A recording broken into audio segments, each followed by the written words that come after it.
საღამოშვიდობისა დღის მთავარი თემით ეთერშია დღის კომენტარი ევროვიზიისათვის სამზადისე ჩვენ გადაცემის მეორე ნაწილში ვისაუბრებთ ახლა კი ქართული ტელევიზიების მუშაობა წინასაარჩევნოდ და სტანდარტები მედიისთვის დღის კომენტარი დღეს ეთერ ჟურნალისტებს უთმობს. ჩვენი სტუმრები არიან ტელეკომპანია იმედის საზოგადოებრივი პოლიტიკური პროგრამების დირექტორი გიორგი თარგამაძე, საღამოშვიდობის გიორგი, საზოგადოებრივი მაუწყებლის მონიტორინგის ჯგუფის ხელმძღვანელი ქეთი მსხილაძე, მედია საბჭოს წევრი თამარ შამილი და ჟურნალისტი დავით ბაიჭაძე, საღამოშვიდობისა ყველას ძალიან დიდი მადლობა გადაცემაში მონაწილეობისათვის. მაყურებელს კიდევ ერთხელ შევახსენებ გადაცემის დასაწყისში, რომ შეუძლიათ ჩაერთონ ჩვენს გადაცემაში და გამოგზავნონ გადაცემის მიმდინარეობისას მოკლე ტექსტური შეტყობინებები ნომრებზე 22 33 და 22 34. დღეს ხელისუფლების წარმომადგენლები საუბრობდნენ მედია საბჭოს აუცილებლობაზე, ასევე დღეს მთავრობის ხდომაზე განცხადება გაკეთდა ტელეკომპანია იმედთან დაკავშირებით. გიორგი, არის გარკვეული პირობები, ფინანსური შემოწმება, მენეჯმენტის გამჭვირვალობა და ეთიკური სტანდარტების დაცვა. თქვენ როგორც იმედის წარმომადგენელი, როგორ აღიქვამთ ამ პირობებს? მთავრობა აცხადებს, რომ ეს არის მინიმალური მოთხოვნები.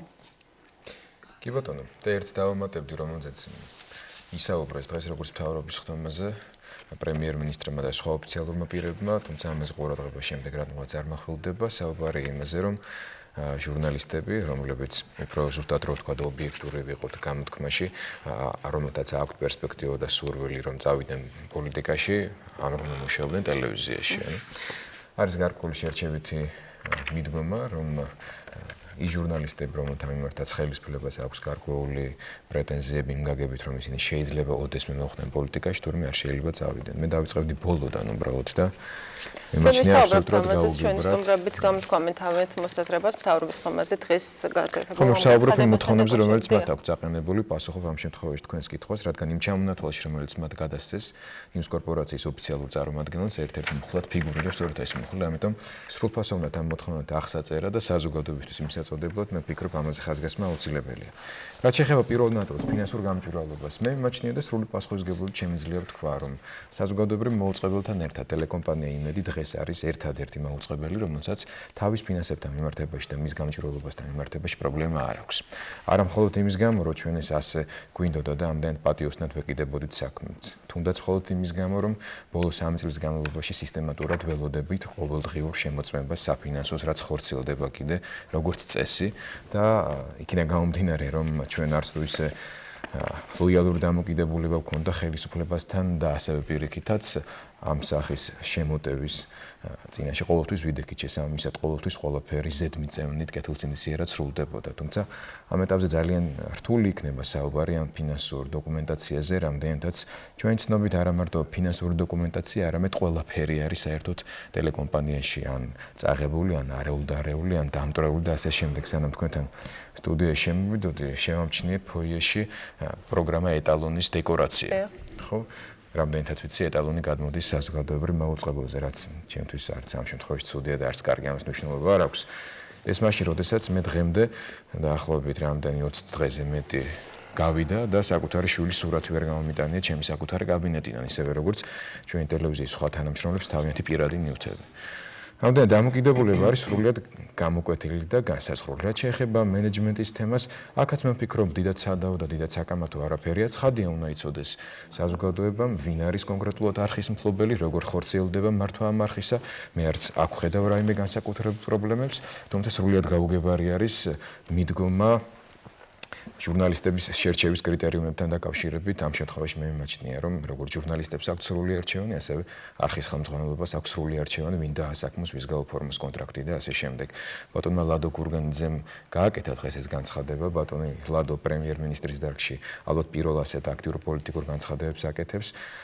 გარკვეული პარალელი გამიჩნდა უბრალოდ მე, რომ ესე იგი თუ ვიღაც აპირებს წასვლას პოლიტიკაში, იგივე ლოგიკით ის იყო საქართველოს ბანკის ხელმძღვანელი წლების განმავლობაში. ეს იმას გავს საქართველოს ბანკის აქციონერებს, რომ შეეკრიბათ კრება მოეწვიათ და ბატონი ლადოსთვის ეთქვათ, რომ იცი ერთი წლის წინ, რომ ჩვენ გვაქვს ვარაუდი, რომ შენ შეიძლება გახდეს საქართველოს პრემიერ-მინისტრი, სახელმწიფო ჩინოვნიკი და იყოს ინტერესთა კონფლიქტი და ამიტომ მოდი შენ დღეს წადი სამსახურიდან. მე ვფიქრობ, ეს არის სრულიად არადამაჯერებელი, სრულიად არაკვალიფიციური და აბსოლუტურად არასერიოზული მიდგომა საერთოდ. ერთ-ერთი პრეტენზია თუ შეიძლება ასე დავარქვათ ხელისუფლების წარმომადგენლების მხრიდან ის იყო, რომ იმედი ამ შემთხვევაში გამოდიოდა მხარეთ და ჟურნალისტების განცხადებები და ჟურნალისტები იყვნენ პოლიტიკურ პროცესებში ჩართულები. თქვენ რას უკავშირებთ დღევანდელ ამ განცხადებას? გიპასუხებთ, რაც შეეხება მხარეს. თუ ჩვენ საუბრობთ საინფორმაციო დაფარვაზე მოვლენების. მე შემიძლია სრული პასუხისმგებლობით გაგიცხადოთ, რომ მიუხედავად იმისა, რომ საქართველოს ხელისუფლება ფაქტობრივად 2 წელია უკვე აქტიურ ბოიკოტს უცხადებდა იმედის პოლიტიკურ თოქ-შოუებში და არ მონაწილეობდა პოლიტიკურ თოქ-შოუებში, თუ ჩვენ ავიღებთ ვაწარმოებთ მონიტორინგს მთელი საეთერო დროისა, იმედის მთელ საეთერო დროში, პრეზიდენტის ბრიფინგების, პრესკონფერენციების, საჯარო და საზოგადო მიმართვების, უმრავლესობის წარმომადგენელთა კომენტარების თუ ბრიფინგების და ასე შემდეგ დოზა ერთად აღებული სრულებითაც არ არის იმაზე ნაკლები, ვიდრე ოპოზიციონერთა გამოსვლა შემდეგლივე პოლიტიკურ თოქ-შოუებში. ამდენად ეს არის მხოლოდ ზედაპირული განცხადებები. ის, ვისაც აქვს სურვილი სიტუაცია გაანალიზოს ღრმად და სერიოზულად, შეადაროს ციფრები, შეადაროს თუნდაც როცა ვლაპარაკობთ მხარე იყო. თქვენ ვერ დამისახელებთ ვერც ერთ შემთხვევას ტელეკომპანია იმედის ჟურნალისტის გამონათქვამისა, თუნდაც 7 ნოემბრის განმავლობაში და ეს არის ჩაწერილი მთელი დღის განმავლობაში. ეს არ იყო რაღაც იატაკქვეშეთში გამოთქმული აზრები, ხო? ღია ეთერში გადიოდა, პირდაპირ ტრანსლაციები იყო და იწერებოდა ეს ყველაფერი, სადაც ადგილი ექნებოდა მოწოდებას ან მიტინგზე მისვლისკენ, ან რაიმე საჯარო მოწოდებას რომელიმე მიმართულებით ვინმეს მიმხრობოს მისკენ და ასე შემდეგ. აქ ასეთი რამე არ ყოფილა. საქართველოს კანონმდებლობასთან მიმართებაში ტელეიმედის ჟურნალისტების, რედაქტორების და წამყვანების მხრიდან არანაირი გადაცდომა არ ყოფილა. თუ ჩვენ საუბრობთ რაღაც ზოგად ეთიკის ნორმებზე, ეს შეიძლება იყოს სადაო, თუმცა აქვე გეტყვით, რომ ასეთი ეთიკის ნორმები ჩამოყალიბებული ხელმოწერილი სახით, რომელიც ვალდებულებით ხასიათს ატარებს, თუნდაც არეკომენდაციოს რომელიმე ტელეკომპანიისთვის არ არსებობს. არსებობს საზოგადოებრივი მაუწყებლის შიდა სტანდარტი, თუ ასე ვქვია, თუ არ ვცდები ზუსტად, ჩვენ ვაპირებდით აი ამ თვეში ზუსტად რომ მიგვეღო ჩვენი შიდა სტანდარტი, რამდენადაც ვიცი სხვა ტელევიზიები აქტიურად ამ მიმართულებით არ მუშაობდნენ. ყოველ შემთხვევაში ეს იქნება შიდა პასუხისმგებლობის თემა და განხილვის თემა. სანამ არ არსებობს ზოგადი სტანდარტი, რომელზეც ყველა მედია საშუალება შეთანხმდება ეთიკის ნორმებთან დაკავშირებით, მანამდე რაიმე სახის კონკრეტული ბრალდება, ცხადია შეიძლება შეფასებით დონეზე გაისმეს, მაგრამ ეს არ იქნება სამართლებრივი შედეგების მომტანი რაიმე მიმართულებით. დიდი მადლობა და თქვენ როგორ ფიქრობთ, რამდენად აუცილებელია დღეს არსებობდეს ზოგადი სტანდარტები მედიის ყველა საშუალებისთვის და რატომ ვერ მოხერხდა აქამდე ამის მიღება? მოგეკადრებათ, ზოგადი სტანდარტები არსებობს და მასზე ხელი მოწერილია ბატონ გიორგი თარგამაძეც, ეს არის ქართული მედიის პროფესიული სტანდარტი. დაახლოებით სამგვარდიანია, რომელსაც არ შეუერთდა მეთი ხნის წინ, რომელსაც არ შეუერთდა ქართული მედიის საგრძნობი ნაწილი, მაგრამ ძირითადი მაუწყებლები მაშინდელი ტელერადიო კორპორაცია, იმედი, რუსთავი შეერთებული გახლავან. გაზეთებიდან მხოლოდ 24 საათი და ალია, როგორც მახსოვს, და რამდენიმე რეგიონული გაზეთი არის ალია. ხო, მოგეთ თელმედიას ეს არ ფარავს. ანუ პროფესიული სტანდარტი არის, მაგრამ ის პირდაპირ ვიტყვი, რომ არის ფარატინა ქაღალდი. ჩვენ კი შევთანხმდით იმაზე, რომ ამას ხელს მოვაწერდით, მაგრამ როგორც ჩანს, ვერ შევთანხმდით იმაზე, რომ იმას შევასრულებდით. ერთი მომენტი ციტატებს. ანუ ამას მიიღო სავალდებულო ხასიათი. სავალდებულოს ეს ვერ მიიღებს, იმიტომ რომ შენ ეთიკურ კოდექსზე შეთანხმება ის ნიშნავს, რომ შენ უთანხმდები საკუთარ თავს, საკუთარ სინდისს იმაზე, რომ იმას დაიცავ. და არ არის კანონი, რომელიც დადგება მორალზე მაღლა. აი ეს არის რა, ბატონ გიორგი რომ ბრძანებს, რომ არ არსებობს არანაირი ვალდებულებითი ნორმა სწორს ბრძანებს და შეუძლებელია იყოს ვალდებულება, რომელიც შენ გაკისრებს მორალის დაცვას. ეს უნდა შეძლო შენ თავთან კარგი გაგებით გარიგებისას. აი ეს არის და ერთმანეთთან შეთანხმებისას რა. ვიღაცას ეს შეუძლია, ვიღაცას ეს არ შეუძლია. ეს ერთი. შეეხება პრემიერ-მინისტრის განცხადებას, ახლა მე იმის ადვოკატად ნამდვილად არ გამოვდგები ბატონ გორგენძის, მაგრამ ყოველ შემთხვევაში რა ციტატებიც მე მაქვს, არაჩაწერილი და თუ საშუალება იქნება, ეგებ მოვისმინოთ. მე ცოტა სხვა ვერსია მაქვს ამ ციტატების. მას რამდენადაც მე აქ ვკითხულობ, ჟურნალისტები, რომელსაც პოლიტიკასთან დიდი დოზით აქვთ შეხება, კარგი იქნება თუ ჟურნალისტიკას დატოვებენ, ეს მე მგონი განსხვავდება იმისგან, რაც ბატონმა გიორგიმ თქვა. ანუ თუ ისინი განიზრახავენ პოლიტიკაში წასვლან, მათი ადგილი ჟურნალისტიკაში არ უნდა იყოს. თქვენ თორშდები ასე მოიტანეთ ბატონ გორგენძის ციტატა. ჩვენ შეგვიძლია მოვისმინოთ ბატონ გორგენძის განცხადება, ასე ვთქვათ, ისე როგორც იყო და გავიგებთ. ხო, თან მოდი თქვათ პრემიერ-მინისტრს არ დაუვალდებულებია არავინ ასე მოიქცეს, ხო? მან ეს უბრალოდ თქვა, ჩვენ შეგვიძლია ეს მივიღოთ, მოვისმინოთ ერთი ყური და მეორეში გავუშვათ და წაუყენეს. არა, ეს არ არის მოთხოვნა, მე მგონი, მოთხოვნა სულ სამია, როგორც ვიცი, აქედან პირველი ორი ეფუძნება მართლაც კანონს, მაუწყებლობის კანონს, მათ შორის აქ ამაკ მოვიტანე. ბატონ დავით, მე ვახსენე ეს პირობები, სადაც ერთ-ერთი არის ეს მოთხოვნა, თუმცა სამწუხაროდ ღიად დღეს მხოლოდ ბატონი გურგენიძის ეს განცხადება მეტყველებდა იმაზე, რომ ასეთი მოთხოვნა არსებობს. დანარჩენი წერილობი სახით არსებობს. კარგი იქნება ეს მოთხოვნა არ არის. მოთხოვნა არის, როცა გეუბნებიან, რომ უნდა გააკეთო ეს. როცა პრემიერ-მინისტრი ასახელებს იმ ძირითად სურვილებს და მოთხოვნებს თავრობის მხრიდან, რაზეც არის საუბარი, რა შემთხვევაში შეიძლება გაიხსნას ტელეკომპანია იმედი და ამ მოთხოვნათაგან ეს კონკრეტული წერია იმ მოთხოვნათა ჩამონათვალში, რომლის ნახვის საშუალებაც საჯაროდ ექნება ამ დღეებში ალბათ საქართველოს საზოგადოებას დამერწმუნეთ. მე კი არ გიგამათებით, რომ მე წაკითხული მაქვს ეს მოთხოვნა ნამდვილად. მე ვფიქრობ, ამაზე ჩვენი რეაქცია უნდა ქონდეს. ეს იყო მოთხოვნის სახით თუ ითქვა, რომ სასურველი იქნება. ეს არის პირობები, რომლის შემდეგაც ტელეკომპანია იმედი ეთერში გავა. სხვაჩეს მე მეც ვიტყოდი, არა მარტო იმედის მიმართ, არამედ ყველა მაუწყებლის მიმართ, რომ განხორციელდეს იგი, რომ წაეყენოთ იგივე მოთხოვნა. არა მარტო მთავრობამ, არამედ საზოგადოებამ უწინარესად იცოდეს, ვინ რომელ მაუწყებლობას ფლობს, აქციების რა წილს ფლობს და როგორც ჩვენთან ეტყვიან, ვინ ის უკან დგას, ხო? აი ეს რო იცოდეს საზოგადოებამ, ეს მას არ აწყენდა რბილად რო ვთქვა. არა მხოლოდ იმედის შემთხვევაში. ხო არის უამრავი მოარული ხმა, ეხა არ მინდა მე ჭორების გაჟღერება სტუდიაში, ისინი ან დადასტურდებოდა, ან უარყოფილი იქნებოდა. იმედის შემთხვევაში სხვათა შორის კიდე მეტნაკლებად ცხადი სიტუაცია იყო იმ მხრივ, რომ იქ იყო ბატონი პატარკაჩვილი, ვიცოდით ეს. სხვა ტელევიზიების შემთხვევაში ჩვენ გაგვიჭირდება მათი მფლობელები ეხა დავასახელოთ. ესე რომ ჯობია თუ კი რაღაცა პირობებში მედიის ჩაყენებაზეა ლაპარაკი, ყველანი აღმოჩნდეთ ამ მხრივ თანაბარ პირობებში, ისე როგორც საპრეზიდენტო რბოლის კანდიდატები და ვიცოდეთ რომელ მაუწყებლობას ვინ რა წილით ფლობს საქართველოში. ეს საზოგადოებას მხოლოდ არგებდა მე ვფიქრობ. და ქალბატონო თამარ, თქვენ როგორ ფიქრობთ ეთიკის კოდექსებს საუბრობ და ერთიან წესებზე საზოგადოებრივ მაუწყებელს კეთი ალბათ მოგვიანებით დეტალურად ისაუბრებს იმაზე თუ რა პრინციპებით მუშაობთ ჩვენ ამ აქციების კოდექსის გათვალისწინებით. როგორ იქნებოდა უმჯობესი მედია საშუალებებს ჰქონდეთ თავიანთი სტანდარტები თუ არსებობდეს ერთიანი, რომელსაც ყველა დაექვემდებარება? საერთოდ დემოკრატიული ტრადიციების ქვეყნებში არის სხვადასხვა ფორმები მიღებული. არის ზოგადი ფორმებიც, რომელიც ასოციაციების გაერთიანებების დონეზე, ვთქვათ, რეგიონების დონეზე მოქმედებს, არის შიდა სარედაქციო. ძირითადად თითქმის ყველა რედაქციას ასეთ ქვეყნებში აქვს თავისი ეთიკის ნორმები და ეხლა დათომახსენა მორალური კოდექსი, რაღაც ეთიკის ნორმები. მე არ ვთვლი, რომ ეთიკის ნორმები და საერთოდ არ ითვლება, რომ ეს არის მხოლოდ მორალის მატარებელი ნორმა. ეს არის ჟურნალისტის დაცვაც. ანუ, როდესაც ეთიკა ესე თავისუფლად ირღვევა, როგორც თქვა ჩვენ მედია სივრცეში, ეს არის ძალიან ხშირი ნორმა. ხელისუფლებას უჩნდება ცდუნება, რომ თვითონ არეგულიროს ეს ეთიკის ნორმები თავისი კანონის ძალით. რაც პრინციპში არის დაუშვებელი თავისუფალი მედიის არსებობისთვის. თვითონ პროფესიონალიზმი ჟურნალისტის თვითონ უნდა მოითხოვდეს და მისი თვითშეგნება, რომ ეს ეთიკის ნორმები იყოს დაცული აუცილებლად. რაც ელაპარაკა დათომ, ეს ეხება ძალიან დიდ რაოდენობა ჩვენ მედია საშუალებებს. მფლობელის ვინაობა, აქციების მფლობელთა ცოდნა საზოგადოების მიმართ საქმე, ის არის საზოგადოება შეიძლება არც აქვს დიდი მოთხოვნილება, რომ ეს იცოდეს, მაგრამ თანდათან იკვეთება, რომ ეს მოთხოვნილება ჩდება. ესე იგი, რა ამოძრავებს, რა პოლიტიკური, ან რა ეკონომიკური მიზნები ამოძრავებს მფლობელს, როდესაც მიყავს რაღაცა პოლიტიკა თავისი იმის. ანუ, როდესაც ჩვენთან არის მფლობელი, აქ ცოტა საჭიროა ვთქვათ, რომ არის სარედაქციო თავისუფლება მედია საშუალებაში. ისეთი მედია მაგნატებიც, როგორც არის ვთქვათ, მერდოკი ან ტერნერი, არ ერევიან როგორც წესი თავის სარედაქციო მუშაობაში. ეს ცნობილი ინციდენტია, როდესაც ტერნერმა ერთხელ დაურეკა CNN-ის რედაქტორს და რაღაც თავისი აზრი გამოთქვა, რომ რაღაც მოწონს, თუ არ მოწონს, იმას ვინ წამსვე დაწერა განცხადება, მე ვარ პროფესიონალი. ის არის მხოლოდ მფლობელი. ეს არის უკვე თავის პატივისცემა უბრალოდ. ამ ეთიკის ნორმების აუცილებლობა ნამდვილად ისე ძალიან მწვავედ დგას.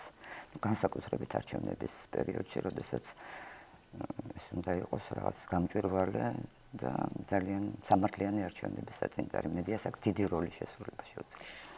ეკეთი, თქვენ როგორ ხედავთ, რამდენი თავისუფალნი არიან დღეს საქართველოში ქართული მედია საშუალებები თავიანთი სარედაქციო პოლიტიკის წარმართვაში? იცით, ეს ძნელი სათქმელია, გააჩინა თავისუფლების ქვეშ რას გულისხმობთ, რას გულისხმობთ თავისუფლებას. ახლა შესაძლებელია პრინციპში ყველა მედია საშუალება თავის სარედაქციო პოლიტიკას განსაზღვრავს, მაგრამ გააჩნია თუ ეს არის რედაქციო პოლიტიკა გარკვეული ზეწოლის ქვეშ არის, მაგრამ გააჩნია ვისგან მოდის ეს ზეწოლა, ხო? ხა თუ ვთქვათ ეს მოდის მედია საშუალების მფლობელისაგან, მაშინ ასეთ შემთხვევაში შეიძლება მედია საშუალების თანამშრომლებმა ჩათვალონ, რომ ეს არის თავისუფალი. თუ მოდის ხელისუფლებისგან, მაშინ უსათუოდ იტყვიან, რომ ეს არის შეზღუდვა. ანუ ძალიან ძნელია იმის თქმა, ვთქვათ რა არის თავისუფალი თუ არ არის თავისუფალი დღეს მედია საშუალება, მაგრამ მე მინდა დაუბრუნდე პროფესიულ სტანდარტებს თუ შეიძლება. იცით, როდესაც ვლაპარაკობთ ეთიკის პრინციპებზე და ეთიკის სტანდარტებზე, ეს არის ჟურნალისტური პროფესიის სტანდარტები, ანაბანა, განა რაიმე ახალია, რასაც ასწავლიან ჟურნალისტებს უნივერსიტეტში და ასე შემდეგ. და ქალბატონმა თამარმა თქვა, რომ ჟურნალისტების დაცვაც ჟურნალისტებსაც იცავს, არა მარტო ჟურნალისტებს იცავს, მომხმარებლის უფლებებს იცავს პროფესიული სტანდარტები. და ეს ეთიკის კოდექსი, ზოგი ეთიკის კოდექსი ეძახის, ზოგი, რა ვიცი მე, პროფესიული სტანდარტების კოდექსი და ასე შემდეგ. პირველ რიგში მომხმარებელს იცავს, მომხმარებლის უფლებას მიიღოს ზუსტი, სწორი, შემოწმებული და ასე შემდეგ დაბალანსებული, მიუკერძოებელი და ასე შემდეგ ინფორმაცია. ხა მე აღარ მოვყვები, ყველასათვის ცნობილია, ვთქვათ, ეს სტანდარტები. ამიტომ იყო რომ მე საზოგადოებრივი მაუწყებელი ყოველთვის მომხრე იყო ამისა და მიიღო კიდეც საკუთარი ეთიკის კოდექსი და შესაბამისად საზოგადოებრივი მაუწყებლის თანამშრომლები რასაკურველია ცდილობენ დაიცვან ეს ეთიკის კოდექსი. მე არ ვამბობ იმას რომ ყველაფერი იდეალურია, ცხადია, არ არის ყველაფერი იდეალური და შეცდომები ყველას მოსდის, მაგრამ ყოველ შემთხვევისათვის ის გეზი, რაც აღებული აქვს საზოგადოებრივ მაუწყებელს, ეს არის მე თუ მკითხავთ სწორი გეზი და მე მაგალითად მიმაჩნია რომ სასურველია იყოს ერთი ზოგადი, ასე ვთქვათ, სტანდარტების კრებული ყველა ტელევიზიისათვის, აი მაგალითად როგორც არის დიდ ბრიტანეთში და შემდეგ ამ ზოგადი, ვთქვათ, სტანდარტების მიხედვით თითოეულ მედია საშუალება შეუძლია განავითაროს, განავრცოს და ვთქვათ, უფრო დააკონკრეტოს ესა თუ ის სტანდარტი, თუ როგორ განახორციელებს ამას და ასე შემდეგ. თავისთვის გააკონტროლდეს კეთი. ეს როგორ, ახლა მე გეტყვი დიდ ბრიტანეთში როგორ კონტროლდება. ნუ არსებობს ჩვენებურად კომუნიკაციების მარეგულირებელი კომისია, რომელიც აკონტროლებს ამას. და პირველი მაკონტროლებელი მედია სტანდარტების, პროფესიული სტანდარტების დარღვევისა არის საზოგადოება, აუდიტორია. პირველი. ანუ ეს საზოგადოებაც ეს არა სამწუხაროდ, მაგრამ ჩვენ უნდა გავაგებინოთ საზოგადოებას რის უფლება აქვს. რას უნდა მოელოდეს მედია საშუალებისგან, ჟურნალისტისგან და რა უფლებები აქვს მას. ეს პრინციპში არის ჩვენი ხარვეზი. ამ შემთხვევაში მე ვსაუბრობ მაგალითად. სანამ ჩვენ მე არ ვიცი, ჩვენ შევისმოიცავთ კეთე თქვა, მაგრამ სანამ ჩვენ ამას გავაგებინებთ, მას კონკრეტულად საზოგადოებრივი მაუწყებლის შესაძლებელია რახან ჩვენ მივიღეთ ეთიკის კოდექსი, თქვა უფრო მეტი პოპულარიზაცია იყო საჭირო, რასაც ჩვენ გეგმავთ და გავაკეთებთ, რომ გავაგებინოთ მოსახლეობას, რომ ის არის თანამონაწილე ჩვენი მუშაობისა და არა მხოლოდ მაყურებელი და შემფასებელი ჩვენი მუშაობის. შეიძლება. მე როგორც საზოგადოებრივი მაუწყებლის წარმომადგენელს აბსოლუტურად ვეთანხმები მის შეფასებაში, თუმცა აქ მე მინდა ვთქვა, როგორც კომერციული არხის წარმომადგენელს, ჩემი პოზიცია არის აბსოლუტურად განსხვავებული. რამდენადაც მიმაჩნია, რომ იმ არხზე, რომელიც ჩვენი ფულით არ ინახება, ასე ვთქვათ, საქართველოს მოსახლეობას მართლაც აქვს სრული უფლება, უფრო აქტიური მონაწილეობა მიიღოს მისი სარედაქციო პოლიტიკის კონტროლში, მონიტორინგში, ასე შემდეგ და ასე შემდეგ. სრულიად ვეთანხმები ანალოგიასაც BBC-სთან მიმართებაში. თუმცა ამ შემთხვევაში ტელეკომპანია იმედი პირდაპირ და გადატანის მნიშვნელობითაც არის ამერიკული, ასე ვთქვათ, News Corp-ის გაერთიანება, ერთ-ერთი სტრუქტურა. აი, ამერიკული სისტემისთვის ქალბატონი საუბრობდა, ხო, არსებობს სხვადასხვა მოდელები. აბსოლუტურად მიუღებელი არის ასეთი ტიპის რეგულირება, როცა არსებობს რაღაცა საერთო კანონმდებლობის მიღმა. აპატია დავით, ახლა ვიტყვი ზუსტად. ანუ ჩვენ ტელეჟურნალისტებმა, მედია სუბიექტებმა ცხადია უნდა გავაკეთოთ არჩევანი. გვაწყობს მოგწონს უფრო მეტად ამერიკული მოდელი, სადაც სუბიექტები ასეთი ტიპის დავებში და პრეტენზიების განხილვაში არის მედია სუბიექტი ან ამ მედიის კონკრეტული ჟურნალისტი და სასამართლო და მომჩივანი. თუ ჩვენ გვინდა იყოს მედია სტრუქტურა შუაში, მედია საბჭოს სახით, რომელიც უკვე არსებობს და მართალია რომ მან ვერ იმუშავა ისე როგორც უნდა იმუშავა ბევრი მიზეზის გამო, რომელიც გარკვეულწილად მედიატორის როლს ითამაშებს მანამდე ვიდრე სასამართლომდე მივა საქმე. მე მიმაჩნია რომ თვით რეგულირების ახალისება არის აუცილებელი, მაგრამ ყოველგვარი მცდელობა ამ ეტაპზე საქართველოში აი ამ დემოკრატიულ სისტემაში რომ მის მიმართა ძალიან სერიოზული ეჭვები გაჩნდა ბოლო ხანებში, გარე რეგულირების გააქტიურების ეს ძალიან დიდ კითხვებს და ეჭვებს აჩენს ჩემში ყოველ შემთხვევაში, ჩემს კოლეგებში, არა მარტო ტელეიმედში. მე მიმაჩნია რომ იმ დროს, როდესაც ტელეიმედზე განხორციელდა ვანდალური შეტევა, ბანდიტური, ტერორისტული აქტი, როდესაც გაანადგურეს ნახევარ ტელევიზია ფაქტობრივად მისი არქივები, როდესაც უხეშად მოეპყრნენ ტელევიზიის თანამშრომლებს, მიაყენეს ფიზიკური, მორალური შეურაცხყოფა და დღესდღეობით ეს ტელევიზია არის დაკეტილი. რა თქმა უნდა, აუცილებელია ეთიკის ნორმებზე საუბარიც, რა თქმა უნდა, აუცილებელია წინ გახედვა და გარკვეული პირობების შემოსაზღვრა ჩვენთვის თამაშის წესებისა, რომელშიც ვითამაშებთ. ეს პირობები გარკვეულწილად არსებობს, არის საქართველოს კონსტიტუცია, არის კანონი სიტყვისა და გამოხატვის თავისუფლების შესახებ, არის ადმინისტრაციული კოდექსი, არის მაუწყებლობის შესახებ კანონი, არის ზოგადი ჩარჩო და მე ვთვლი, რომ საკმაოდ ნორმალური ჩარჩო. მაგრამ მაშინ როცა ტელეკომპანია იმედი არის დახურული, დაანგრეული, ჟურნალისტები დევნილებივით, სადღაც ვიკრიბებით ცალ-ცალკე რომ რამენერად ერთმანეთს მაინც მივაწვდინოთ ჩვენი სიტყვა, მე მიმაჩნია რომ გაცილებთ უფრო მნიშვნელოვანია ამ თემაზე საუბარი და იგივე მედია საბჭოსთან მიმართებაშიც მე ვთქვი და დღესაც გავიმეორებ, მეც ვარ წევრი ამ მედია საბჭოსი.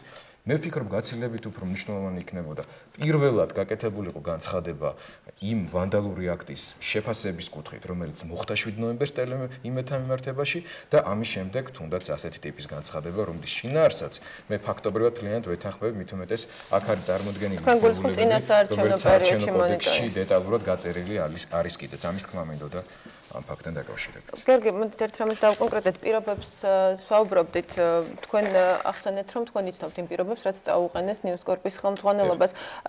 თქვენ რამდენიც ჩემთვის არის ცნობილი, მარტინ პომპადური შეხვდა კიდეც იმედის წარმომადგენლებს, როგორია მათი პოზიცია, ხომ არ არის თქვენთვის ცნობილი, თუ შეგიძლიათ რომ ეს გაგაცნოთ. აი ჩვენ დღე-დღეზე და შეიძლება ეთქვა საათი-საათზე ველოდებით ნიუსკორპორაციის ოფიციალურ განცხადებას, ბატონი პომპადური ახლა მიფრინავს ვაშინგტონში და ალბათ დღის განმავლობაში იქაური დროით და ჩვენთან ალბათ ხვალ უკვე ოფიციალური განცხადება გავრცელდება. თუმცა იმის მიხედვით, რასაც მან ისაუბრა ტელეკომპანიის თანამშრომლებთან შეხვედრაზე, რომელსაც მეც ვესწრებოდი დაახლოებით 200 ჩემს კოლეგასთან ერთად, მე შემიძლია გითხრათ, რომ პირობათა ძირითადი ნაწილი არ ქმნის მის წარმოდგენაში წინა პირობას კონსტრუქციული დიალოგის წარმოების, განსაკუთრებით იმ ნაწილში, სადაც საუბარი არის არასასურველი ჟურნალისტების სამსახურიდან განთავისუფლებაზე და ასე შემდეგ. ყველა სხვა ნაწილში, რომელიც შეიძლება ეხებოდეს გარკვეული საზოგადოებრივი მონიტორინგის, ზოგადი მონიტორინგის თემას და ასე შემდეგ, ჩვენ მზად ვართ და ღია ვართ დიალოგისათვის და მართლაც მიგვაჩნია, რომ არსებობს უამრავი თემა, უამრავი პრობლემა, რომელიც ამ საზოგადოებაში არის მოსაგვარებელი, მათ შორის ეთიკის თვალსაზრისით, არც მე მსიამოვნებს მაინცსა და მაინც, როდესაც პირდაპირ ეთერში მიმდინარეობს ტრანსლირება და რომელიმე პოლიტიკოსი დედას იგინება. არც მე მსიამოვნებს, თუმცა პირდაპირ ეთერსაც თავის თვისება აქვს, რომ ჰაერში ვერ დაიჭირებენ ნათქვამს სიტყვას. ბატონო გიორგი, ისეთივე კატეგორიულობით მოითხოვეს ჟურნალისტების სამსახურიდან გათავისუფლება, როგორც აი სამი მოთხოვნა. აბსოლუტურად, აი ეს მოთხოვნები არის თანაბრად გაწერილი. და იქ სახელები და გვარები არ არის მითითებული, რომ სიტყვაზე თუმცა ოფიციალურ განცხადებაში მხოლოდ ის სამი მოთხოვნა ფიგურირდება. ნუ მე ამიტომაც თავს ვიკავებ დღეს დეტალურად ამ მოთხოვნების სხვა პომპადურმა გითხრათ, რომ აი ესეც მოთხოვეს სტოლზელოვნად? დიახ, მე მასთან ერთად წავიკითხე ეს კონკრეტული მუხლი, რომელიც წერია ამ მოთხოვნას. თქვენ როგორც მოქმედი ჟურნალისტი, თქვენ რას უკავშირებთ ესეთ ტიპის მოთხოვნას ხელისუფლების მხრიდან? რას ნიშნავს? მე უსმენ ბატონ გიორგის და შეიძლება მინდოდეს რომ ვენდომას, მაგრამ მე მაქვს სხვა ინფორმაცია, რომელსაც ბევრი სხვადასხვა სააგენტო ეუწყება. იქ ეს მეოთხე მოთხოვნა, ანუ ჟურნალისტების სამსახურიდან გაშვება, ესეთი კატეგორიულობით დაყენებული არ არის. იქ არის პრემიერ-მინისტრის ნათქვამი, კარგი იქნებოდა რომ თუ ჟურნალისტები, ვინც პოლიტიკასთან ალბათ მიმულები იყვნენ, აღარ იქნებიან ჟურნალისტიკაში. თუმცა ბატონ გიორგი ამასო სხვანაირად იყო. იქ არის სამი მოთხოვნა, ერთი ეს არის უბრალოდ ორი მათგანი ეფუძნება მაუწყებლობის კანონს და ერთი მათგანი არის შემოწმება და გამჭვირვალობა. ის ისედაც აქვს ამ მსოფლმხედრო სახელმწიფოს კანონით დადგენილი. მოდი მე ყოველ კომენტარს გაშ წავკითხავ იმას, ბატონო გიორგი თქვა რომ კერძო ტელევიზიის წარმომადგენელია და ამდენად საზოგადოებრივისაგან განსხვავებული ახლა ციტატა კიდე შემეშლება და შევცდები ალბათ, მაგრამ მოკლედ წავკითხავ ციტატას კანონით. ძალიან პატარაა, დიდ დროს არ წაგავ. საერთო და სპეციალიზებული მაუწყებლობის ლიცენზიების მფლობელები. ლაპარაკი არის საზოგადოებრივ მაუწყებლობაზე. ვალდებულნი არიან უზრუნველყონ ფაქტების ზუსტი და სამართლიანი გაშუქება, ფაქტისა და აზრის მკაფიო გამიჯვნა და აზრის ავტორის იდენტიფიცირება. საერთო და სპეციალიზებული მაუწყებლობის ლიცენზიების მფლობელები ვალდებულნი არიან ახალი ამბების პროგრამებში უზრუნველყონ ფაქტებთან და მოვლენებთან დაკავშირებული ყველა საგულისხმო განსხვავებული აზრის სათანადო წარმოჩენა რომელიმე ჯგუფისა თუ აზრის დისკრიმინაციის გარეშე. მიგითხარით რომ წავკითხავდი კომენტარის გარეშე. და თქვენ ახსენეთ რომ კარგი იქნებოდა თუ მოვისმენდით იმ განცხადებას რაც დღეს გააკეთა პრემიერ-მინისტრმა როგორც მომითხა ჩვენ გვაქვს შესაძლებლობა ეს კომენტარი მოვისმინოთ. ის ჟურნალისტები რომლებიც პოლიტიკაში ვთქვათ წავიდნენ ან მიდიან ან ვთქვათ დიდი ხანია პოლიტიკაში ასპარეზობენ ალბათ არ არის სწორედ და მიზანშეწონილი რომ ისინი ვთქვათ ამავდროულად ჟურნალისტურ საქმიანობას ეწეოდნენ მათ შორის იმას. It's თავზე ამას 1999 წელს საპარლამენტო არჩევნები რომ ახლოვდებოდა, მაშინ მუშაობდი რადიო თავისუფლებაში, ჩემი კოლეგა იყო ევგენი თავდგერიძე, რესპუბლიკური პარტიის წევრი. იმხანად კი ეხაც ცხოვრობს საჭარაში და თორშტები ტელევიზიის ხელმძღვანელიც არის საჭარის.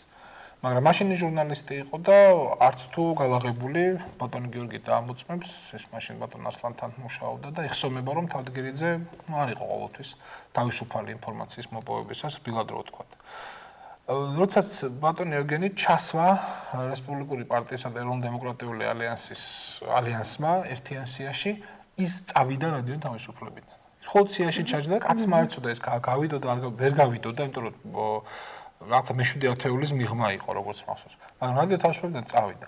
როდესაც ჩემს კოლეგას ია ანთაძეს უპირებდნენ სიაში ჩასმას 2004 წლის საპარლამენტო არჩევნებში ის მზად იყო, წასულიყო რადიო თავისუფლებიდან, მაგრამ საბოლოოდ გააწყვიტა რომ უარს ამბობდა პოლიტიკაში წასვლაზე და რადიოში დარჩა. ანუ როცა პრემიერ-მინისტრი აწყოდ რო შეხმარობს ზმნას მიდიან, აი სწორედ ეს მიდიან მიესადაგებოდა ევგენის, რომელიც იმ შემთხვევაში მოიქცა სწორად. რომც არ მოქცეულიყო, პირდაპირ გეტყვით რომ რადიო არც დაუშვებდა იმას. რადგან ამ შემთხვევაში თუსიაში ადამიანი ფიგურირებდა, ეს ნიშნავს რომ ეს თანხმობა სიაში ჩასმაზე უკვე არსებობდა, ანუ ადამიანის გადაწყვეტილება მიღებული ჰქონდა.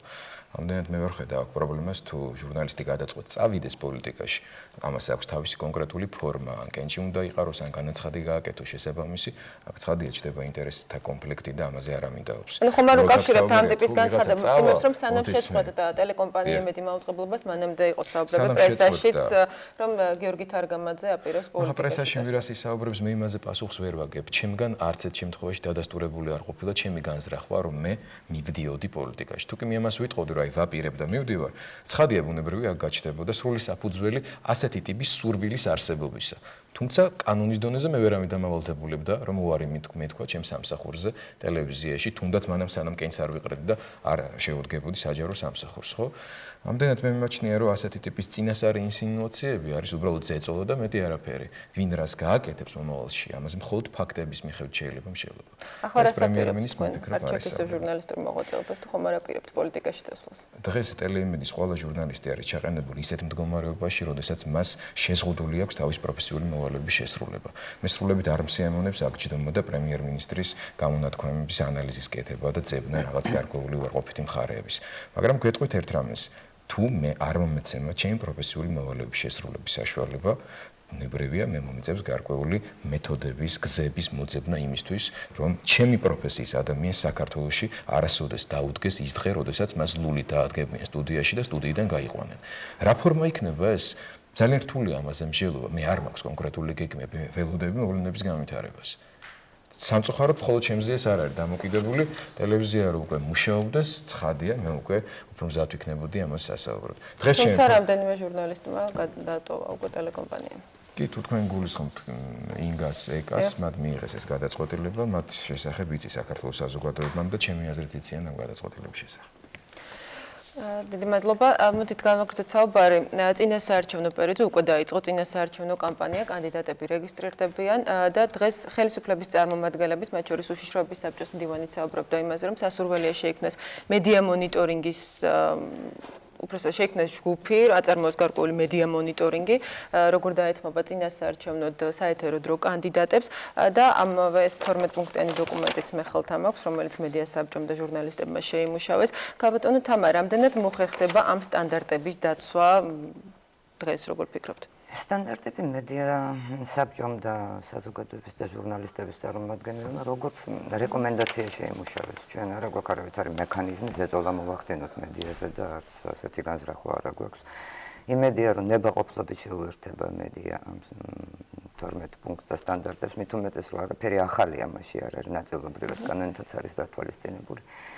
აი ბატონ გიორგის იმას მინდა გამოვეხმაო, რომ იმედის დარბევის თემას, როდესაც ეს პუნქტები იწერებოდა სხვათა შორის მედია საბჭოში, ამაზეც იყო აზრი, რომ აღდგეს იმედის მაუწყებლობა, არ შეიძლება მიესალმო ასეთ მეთოდებს, რა თქმა უნდა, რომელიც განხორციელდა, აღდგეს და აი ზუსტად იქნებ ამ პუნქტებმა შეუწყონ ხელი ტელემაუწყებლობის აღდგენას. მაპატით, მე არ მინდა ვინმე პრეტენზია გაიგოს მედია საბჭოს წევრების მიმართ, რადგან დათოდდნენ დაწყებული ბევრისგან ჩვენ მსგავსი განცხადება ასეთი უხეში მეთოდებით მოქმედების მოვისმენთ. ამაზე არის საუბარია მედია საბჭოს როგორც სუბიექტის მიერ პოზიციის დაფიქსირებას. და კეთი, საინტერესო, აი ამ უბრალოდ უშიშროების საბჭოს მდივანმა რა გააკეთა დღეს განცხადება იმას, რომ მედია მონიტორინგი არის შეიძლება გახდეს საჭირო, რამდენადაც ჩვენთვის არის კარგად ცნობილი, მე საზოგადოებრივ მაუწყებელს დავბრუნდები ისევ, ჩვენთან უკვე იქნება საკონსულტაციო ჯგუფი, რომ აწარმოოს ერთგვარი მონიტორინგი წინასაარჩევნო დებატებისთვის. როგორ წარიმართება ეს პროცესი? იცით, გუშინ მე მინდა გითხრათ, რომ გუშინ ჩვენ ქონდა შეხვედრა, საზოგადოებრივ მაუწყებელს ქონდა ხელმძღვანელობა შეხვედრა პრეზიდენტო, საპრეზიდენტო კანდიდატების მსურველების წარმომადგენლებთან ჯერ ვერ უწოდებთ, ხო, სანამ საბოლოო რეგისტრაცია არ მოხდება, სადაც ჩვენ გავაცანით მათ, ჩვენ როგორ ვაპირებთ, გავაშუქოთ ეს წინასაარჩევნო კამპანია, ანუ დებატების ფორმატი, რაღაცა პოლიტიკური რეკლამა, ის რასაც კანონი გვავალდებულებს და გარდა კანონის ვალდებულებებისა, ასე ვთქვათ, ჩვენ რას ვთავაზობთ მათ. და იქვე რასაკვირველია აღინიშნა, ხო ეს შეიქმნება საკონსულტაციო საბჭო, რომელშიც შევლენ ასე არასამთავრობო ორგანიზაციების წარმომადგენლები და ისინი მუდმივად დააკვირდებიან, ახლა მე არ ვიცი რამდენად ჩატარდება ესეთი კლასიკური ფორმის მონიტორინგი, მაგრამ ყოველ შემთხვევაში ისინი იქნებიან თანამონაწილეები ამ პროცესისა, მაგრამ მე მინდა დავამატო, რომ საზოგადოებრივი მაუწყებელი თავად განახორციელებს თავის შიდა მონიტორინგს, შეიძლება ეს ვინმეს ცოტა უცნაურად მოეჩვენოს, მაგრამ ეს ისევ ჩვენ სასარგებლოდ არის იმ მხრივ, რომ თუ კი ამ შიდა მონიტორინგის შედეგების მიხედვით ჩვენ აღმოვაჩენთ რაიმე გადახვევას სტანდარტიდან, ან რომელიმე სტანდარტის არასრულყოფილად დაცვას, რასაკვირველია, მე ჩვენ ამას გამიხილავთ ჩვენ ჟურნალისტებთან, რომ მომავალში ვთქვათ, გამოსწორდეს ეს. ეს იქნება ერთგვარი შიდა პროცესი. როგორ ფიქრობთ, რამდენად საჭიროა ასეთი თუ შეიძლება უხეშად დავარქვათ კონტროლი წინასაარჩევნო პერიოდში და თუ როგორ ფიქრობთ? მოდი მე ცოტა სხვაგვარად კი პასუხობთ, უხეშ კონტროლს თუ არა უხეშად რომ ვთქვათ, უბრალოდ მონიტორინგი. არც მონიტორინგი, არც აი ამ რეკომენდაციების, ამას მე ვუწოდებ ნორმებს და რაღაცა მოთხოვნებს, ეს მხოლოდ რეკომენდაციები, მაგრამ მათი შესრულება რად მესახება, აი რის საწინდრად გეტყვით რა. ერთი, ამათი შესრულება არის შანსი დაამტკიცო, რომ წესიერი მაუწყებლობა შეიძლება მოსაწყენი არ იყოს. მეორე, ამათი შესრულება არის შანსი გამოვიდეთ მანკიერი, არ ვიცი ხა ეს წრეა თუ რა არის, მაგრამ მანკიერი ჩარჩოა, რომელშიც ქართული ჟურნალისტიკა უკაცრავად ამ ხელაგან ზოგადებისთვის, მაგრამ არ მეშინია ამისი. ქართული ჟურნალისტიკა არის მოქცეული. ანუ შენ გამოხვიდე პოლიტიკოსების გავლენისაგან, დაიწყო გამოსვლა აქედან და უკაცრავად არ გამოაყენებინო თავი პოლიტიკოსებს. იმ დოზით, როგორც ისინი ახერხებდნენ ყოველთვის დაწყებული საბჭოთა კავშირის დანგრევის შემდეგ. მანამდე ლაპარაკი არ არის. მთელი ეს მძიმე პროცესები, რაც საქართველოში განვითარდა და 7 ნოემბრით ერთი ეტაპი დამთავრდა, მე მგონი არის იმისთვისაც, რომ ჩვენ ჟურნალისტებმა შევძლოთ რაღაცა ბიძგი მივცეთ საკუთარ თავს და მოვურიგდეთ ერთმანეთს საიმისოდ, რომ დავიძვრინოთ თავი მეტისმეტი ანგაჟირებულობისაგან. ბატონი გიორგი ამბობს, რომ ის შეზღუდულია თავისი პროფესიული მოვალეობის შესრულებისას. როგორც ჟურნალისტი, არ შეზღუდული, არამედ საერთოდ წართმეული აქვს ეს შესაძლებლობა. მაგრამ რა მინდა ვთქვა, თქვენ ეკრანზე იყავით ჟურნალისტი გიორგიც და იყავით ამავე დროს ალბათ პოლიტიკის ინსტრუმენტი. ან პოლიტიკის სუბიექტიც. ძალაუნებურად ნებით უნებლიეთ, მე არ ვიცი, მაგრამ საკმარისი ინტელექტი გაქვთ საიმისოთ, რომ აი ამ სიმართლეს შეხედოთ. თქვენ აკეთებდით პოლიტიკას, მის ნაწილს მაინც. და აი ამას თუ ჩვენ მეტნაკლებად ცნობიერი ძალისხმევით მოახერხებთ და დაუძვრებით და აი მაშინ გავხდებით ზუსტად მედია. დღეს მედია საქართველოში არის ძალიან სუსტი. გულისხმობ იმ შინაარსაც ამ სახელში დევს. მედიაციის მექანიზმის ნაკლებად არის. და ვიმეორებ, მთელი ეს დრამა რაც დატრიალდა ჩვენს თავს და ზოგიერთმა შეიძლება ეს აღიქვა ტრაგედიათაც, ძალიან ვისურვებდი ქცეული იყოს ბიძგად საიმისოთ, რომ ჟურნალისტები ყოველგვარი გარეჩარევების შედეგად შევხვდეთ, დავილაპარაკოთ, შევთანხმდეთ და გვეყოს ძალა ამ შეთანხმების შესრულების, თორე შეთანხმებას და ხელმოწერას ამას ვახერხებთ ეს დავადასტურეთ არაერთხელ. მაგრამ მე უერთგულო აი ამ სიტყვაზე შეთანხმებას. ეს უკვე აქამდე იყო დაუძლეველი ამოცანა. საიმისოთ, რომ ჩვენ არ ვიყოთ манипуляციის ობიექტები პოლიტიკოსების ხელში და შესაბამისად ჩვენი მეშვეობით არ манипуლირებდნენ საზოგადოებას. ანუ იმედი ატარებდა პოლიტიკას. მე შემიძლია დაუბრუნო კომპლიმენტი ბატონ დავიდს და მეც არ მაქვს დაბალი წარმოდგენა მის ინტელექტუალურ შესაძლებლობებზე. უნდა გითხრათ ერთი რამ, რომ საინფორმაციო გამოშვებებისგან საავტორო გადაცემები განსხვავდება იმით, რომ მათ წამყვანებს აქვს სრული უფლება გარკვეული შეფასებების გაკეთების. რითაც მე პირადად ვცდილობდი, რაც შეიძლება და ნაკლებად მესარგებლო, თუმცა რთული იყო ამის გაკეთება, როდესაც ხელისუფლების წარმომადგენლები გადაცემაში არ ღებულობდნენ მონაწილეობას. ვის როგორ წარმოდგენა ექნებოდა აქედან გამომდინარე, რომ ვიღაცის პოლიტიკა სადღაც ტარდებოდა და ასე შემდეგ, ამაზე მსჯელობა და გამათ შეიძლება, თუმცა ძალიან მარტივია საკუთარი თავის პოზიციონირება, როდესაც ხელისუფლება არ მოდის გადაცემაში და წინასწარ გეუბნება, რომ ჩვენ გიცხადებთ ბოიკოტს. ბუნებრივია ამ შემთხვევაში ტელეკომპანიის თოქ-შოუების წამყვანებს ვერ ექნებოდათ საფუძველი და შესაძლებლობა იმისა, რომ სრული ობიექტურობა შეენარჩუნებინათ ასეთი ტიპის სადიალოგო, სასაუბრო ჟანრის გადაცემებში. ამდენად ხელისუფლებამ ჩვენ ჩაგვაყენა ავტომატურად იმ რეჟიმში, როდესაც იდეალური ვერ იქნებოდა ასეთი ტიპის თოქ-შოუები. აქ ბუნებრივია გაჩნდებოდა საფუძველი ისეთი ტიპის შენიშვნების გასაჩენადაც, როგორზეც ახლა ბატონი დავით საუბრობს. მაგრამ მე მიმაჩნია, რომ ამ შემთხვევაში ამ შენიშვნის და ამ ვითარების შექმნის, არაჯანსაღი ვითარების შექმნის ძირითადი სამიზნე უნდა იყოს ხელისუფლება და არა მედია საშუალება, რომელიც იძულებული ხდება ამ რეჟიმში იმუშაოს. არჩევანი იყო მარტივი. ან ჩვენ უნდა გვქცეულიყავით ჯიბის ტელევიზიას, ან არ მოვიდოდნენ პოლიტიკურ თოქ-შოუში.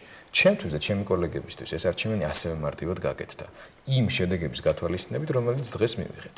ასე რომ ჩვენ წილ პასუხისგებლობას ვიღეთ ჩვენს თავზე და ამ შემთხვევაში არავინ ჩვენით ტელევიზიაში არ манипуლირებდა.